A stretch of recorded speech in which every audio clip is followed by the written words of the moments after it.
ఖమ్మం జిల్లాలో రోడ్డు ప్రమాదం జరిగింది. ఏన్కూర్ మండలం గార్లఒడ్డు గ్రామ సమీపంలో ఆగి ఉన్న ట్రాక్టర్ ట్రక్కును ఆర్టీసీ బస్ ఢీకొట్టింది. ప్రమాదంలో 17 మంది ప్రయాణికులకు గాయాలయ్యాయి.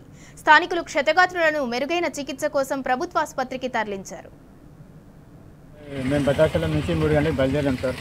బయలుదేరం ఏమైంది, వర్షం శిల్ప అంటే చినుకులు జల్లులు పడుతున్న వర్షంగా మేము కంట్రోల్ చేసుకుంటూ వస్తున్నాం. అకస్మాత్తు ఏమైందంటే లెఫ్ట్ సైడ్లో ట్రాక్టర్ ఉట్టి దాని వెనుక డోమ్ ఉంది, ఇంజన్ లేదు, దానికి సమస్య ఏం లేదు. మా డ్రైవర్ ఏమో ఒక మంచిగా 50-60 స్పీడ్లో వస్తున్నాడు. కాకపోతే ఇదే యాంగిల్లో లారీ వస్తుంది సార్, మన మధ్యలో లారీ. ఆ ఫోక్సింగ్కి ఇది కనిపించలేదు, అది కంట్రోల్ కాకుండా దానికి గుద్దేశాడు అనమాట. ఎవరికి ఏం డ్యామేజ్ కాలేదు సార్.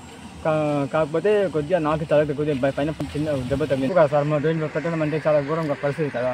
అది ఒకవేళ ట్రక్ లేకపోయినా ప్రమాదం తప్పే, మాకు సేఫ్ వెళ్ళిపోయే వాళ్ళం మనం. ఎందుకంటే ట్రక్ ఉన్న వల్లనే అతను ఫ్లైట్ ఫోక్సింగ్కి అది లెఫ్ట్ సైడ్ ట్రక్ కనిపించింది. ఇది 430 సార్.